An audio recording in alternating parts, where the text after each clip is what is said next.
Imagine working your entire life, saving every hard-earned dollar for the pickup truck of your dreams, only to discover that the machine sitting in your driveway is nothing more than an overpriced mechanical disaster waiting to embarrass, betray, or even endanger you. For decades, Detroit sold America a fantasy with flashy commercials and unforgettable slogans like "Built Ford Tough" and "Like a Rock," convincing millions that every truck rolling off the assembly line was engineered for greatness. But hidden beneath the chrome, glossy paint, and aggressive marketing was a much darker reality that automakers desperately hoped nobody would notice. Today, we are ripping the curtain wide open and exposing the absolute worst pickup trucks ever unleashed on American roads. Vehicles so poorly designed, so catastrophically flawed, and so painfully impractical that they became rolling symbols of failure. These are not merely ugly trucks with awkward styling choices. These are engineering nightmares that shattered like glass, rusted into oblivion, drained bank accounts, humiliated owners, and in some cases, became genuine safety hazards capable of flipping over without warning.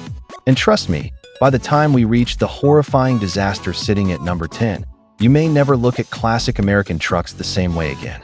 Kicking off this Hall of Shame at number 1 is the Dodge Rampage. Produced between 1982 and 1984, a vehicle so confused about its own identity that it looked like Chrysler's engineers could not decide whether they were building a compact economy car or a pickup truck.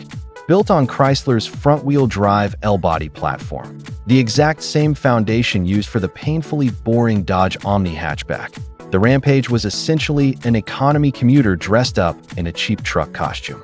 Chrysler somehow convinced themselves Americans wanted a fuel-efficient mini utility vehicle while completely forgetting one critical detail.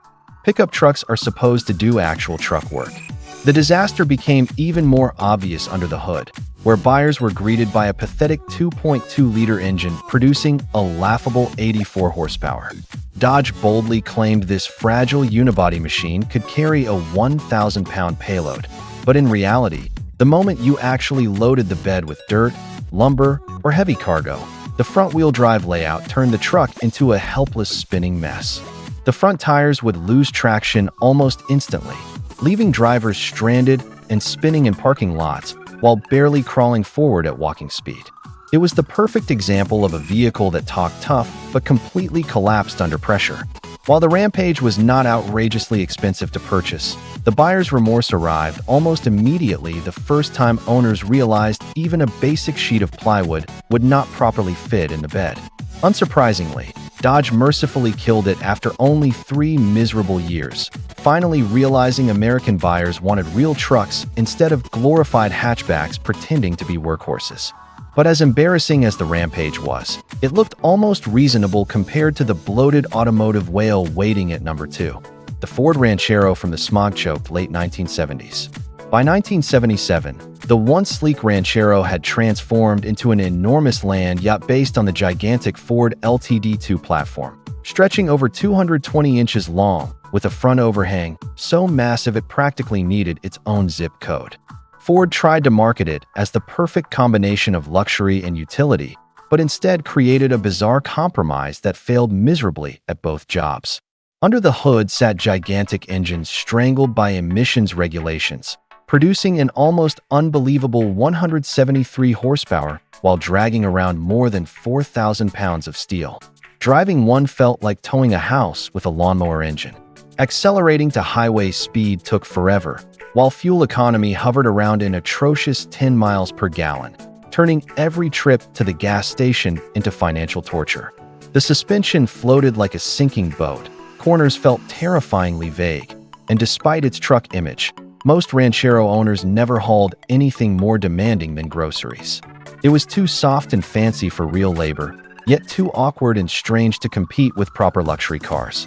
Ford finally ended the Ranchero in 1979 as buyers abandoned these confused car-truck hybrids in favor of genuine pickups. Unfortunately, the disasters were only getting started because at number 3 sat the International Harvester Terra, a truck that practically dissolved into rust before owners could finish paying it off.